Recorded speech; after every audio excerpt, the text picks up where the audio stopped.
जिला केज की तहसील बुलेदा में ऑल मकरान मीर सगीर जान मेमोरियल नॉकआउट क्रिकेट टूर्नामेंट की इख्तितामी तकरीब जोशो खरोश के साथ मुनक्किद हुई। फाइनल मैच साकिब मजारी कहन और रिन तेगरानाबाद की टीमों के माबैन खेला गया, जिसमें शायकीन को दिलचस्प और सनसनीखेज खेल देखने को मिला। साकिब मजारी कहन की टीम ने पहले बैटिंग करते हुए 14 ओवर्स में 102 रन्स का हदफ दिया। रिन तेगरानाबाद के खिलाड़ियों ने उम्दा बैटिंग और मुकम्मल हम आहंगी से ये हदफ हासिल करके टूर्नामेंट का टाइटल अपने नाम किया। दोनों टीमों की बेहतरीन कारकर्दगी ने शायकीन को खूब महसूस किया।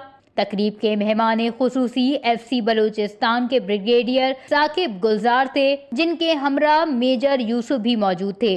उन्होंने तकरीब के दरमियान खिलाड़ियों को इनामात से नवाजा और उनकी मेहनत और खेल के जज्बे को सराहा। टूर्नामेंट के मुंतजमीन ने ब्रिगेडियर साकिब गुलजार, मेजर यूसुफ और FC बलूचिस्तान का शुक्रिया अदा किया, जिन्होंने इलाके में खेलों के फरोग और नौजवानों को मुस्बत सरगर्मियों में शामिल करने में अहम किरदार अदा किया। इस मौके पर काउंसलर हाजी दर मोहम्मद बलोच, साकिब मजारी कहन टीम के सरबरा और टूर्नामेंट के मुंतजमीन कैप्टन नवीद भी शरीक थे। मुंतजमीन ने गुफ्तगू करते हुए कहा कि टूर्नामेंट का मकसद इलाके में क्रिकेट को फरोग देना और नौजवानों को खेलों की जानिब रागिब करना था। उन्होंने इस कामयाब इवेंट के तमाम मुआविनीन का शुक्रिया अदा किया और ऐलान किया कि मुस्तकबिल में मजीद ऐसे टूर्नामेंट्स का इनेकाद किया जाएगा, ताकि नौजवानों को अपनी सलाहियतों के इजहार के मजीद मौके मिल सकें।